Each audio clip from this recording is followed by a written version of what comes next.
요즘 우리는 채널의 홍수 시대에 살고 있습니다. 이제 원하는 영상은 언제 어디서든 클릭 한 번으로 볼 수 있는 게 너무나 자연스러운 일상이 되어버렸죠. 그러다 보니 불과 30여 년 전만 하더라도 TV에서 볼 수 있는 채널이 6개밖에 없었던 시절을 까맣게 잊곤 하는데요. 당시에는 케이블 채널이 없었기에 TV에서 볼 수 있는 채널이 고작 6개가 전부였습니다. 2번, 6번, 7번, 9번, 11번, 13번 차례대로 AFKN, SBS, KBS 1, 2, MBC, EBS였죠. 그 중에서도 이번 AFKN은 해외 영상이 귀하던 시절 팝음악이나 해외 스포츠를 좋아하는 사람에게는 정말 보석과도 같은 존재였는데요. AFKN은 American Forces Korean Network의 약자로 말 그대로 주한미군을 위한 채널이었습니다. 1960년대 중반부터 지상파 채널 2번으로 TV 방송 송출을 시작했는데요. 컬러 TV 방송, 위성 방송, 24시간 종일 방송 등 초창기 한국 방송계에 큰 영향을 준 채널이기도 합니다. 대한민국의 시청자들은 AFKN을 통하여 미국의 다양한 문화를 접할 수 있었고 대한민국 정부의 통제 없이 자유롭게 방송할 수 있었기에 군사정권 당시 한국 언론에 드러나지 못했던 내용들을 접할 수도 있었지만 대한민국의 대중문화가 미국의 대중문화에 영향을 받는다는 우려를 낳기도 했었죠. 그 평가야 어떻든 당시 AFKN은 우리나라 방송에서 볼 수 없는 영상들을 볼 수 있는 유일한 창구라는 사실만으로도 많은 사람들의 사랑을 받았습니다. 당시에는 한국 방송이 5시 30분에 시작했기 때문에 오후 2, 3시 학교를 다녀온 후 TV를 켜면 시청할 수 있는 채널은 AFKN 밖에 없었는데요. 그래서 주중에도 종종 AFKN을 보곤 했었죠. 당시 제가 즐겨보던 프로그램 중에 가이딩 라이트와 제너럴 호스피털이라는 드라마가 있었습니다. 사실 알파벳도 모르던 초등학생이 무슨 재미로 그 드라마를 봤겠습니까마는 제가 이 두 드라마를 자주 본 이유는 사실 다른 곳에 있었습니다. 바로 이 드라마에서 당시 TV에서는 볼 수 없었던 뽀뽀씬이 종종 나왔기 때문이었죠. 물론 뽀뽀씬이 매일 그리고 자주 나오지는 않았기에 뽀뽀씬의 여부에 따라 매일매일 TV가 엇갈리곤 했었는데요. 아무튼 조마조마한 마음으로 두 드라마를 보고 나면 뒤를 이어 드드드드드드드 휠 오브 포춘과 퀴즈 프로그램 제퍼디가 방송됐습니다. 드드드드드 휠스 오브 포춘은 기본적으로 단어 맞히기 게임으로 3인의 참여자가 각 칸마다 금액이 적혀있는 거대한 룰렛을 돌려 룰렛이 멈춘 칸의 금액을 단어로 맞춰 획득하는 방식의 게임쇼였습니다. 물론 룰렛에는 다양한 함정 칸들이 존재했는데 대표적으로 무시무시한 검정색, 파산, 하얀색, 기회 상실이 있었죠.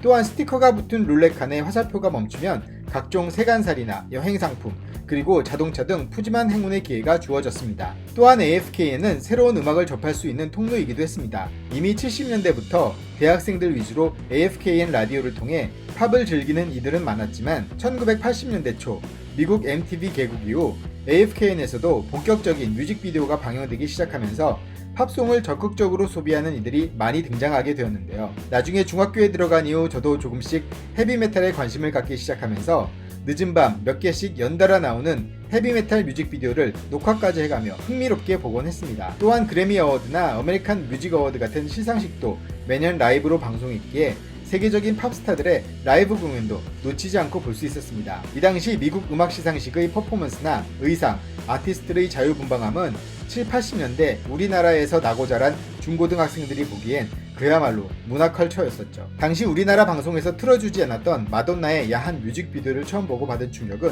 지금도 생생하게 남아있습니다. 이렇듯 AFKN은 그 당시 우리 사회에서 보기 힘든 영상들을 볼 수 있는 거의 유일한 창구였었지만 제 또래 남자아이들에게 AFKN의 진짜 가치는 토요일에 있었습니다. 지금 나오는 편성표를 보면 알 수 있듯이 토요일 AFKN의 편성은 그야말로 스포츠를 좋아했던 제 또래 남자아이들에게는 말 그대로 보물 같은 존재였는데요. 당시에는 토요일에도 4교시까지 수업이 있었기에 학교를 마치고 집에 돌아오는 시간은 대략 1시 전후였습니다. 점심을 먹으며 AFKN을 틀으면 주로 NBA 경기를 라이브로 볼 수 있었습니다.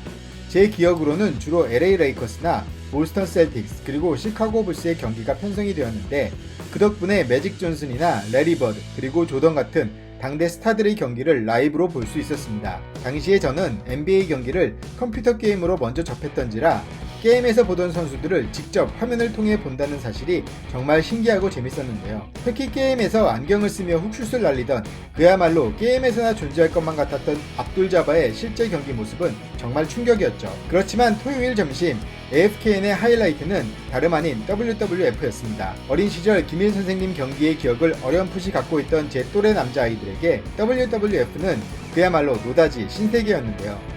선수들의 화려함, 경기장의 웅장함, 다이내믹하면서도 개성이 넘치는 갖가지 기술로 무장한 WWF는 그야말로 신이 내려주신 축복이었죠. 당시 인기 있었던 선수들의 면모도 화려하기 이를 데 없었습니다.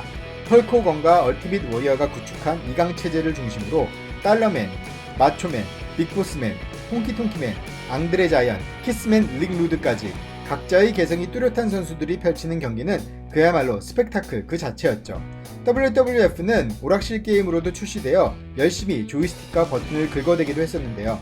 결승전에서 만나는 안드레 자이언트를 상대하기 위해선 팔뚝치기가 가능한 선수가 꼭 한 명은 있어야 해서 저 같은 경우 짐더관과 빅보스맨을 주로 선택해서 플레이를 했었습니다. 물론 빅보스맨과 홍키통키맨만으로 끝판왕 달러맨과 안드레 자이언트를 꺾는 고수들도 있었지만 말이죠.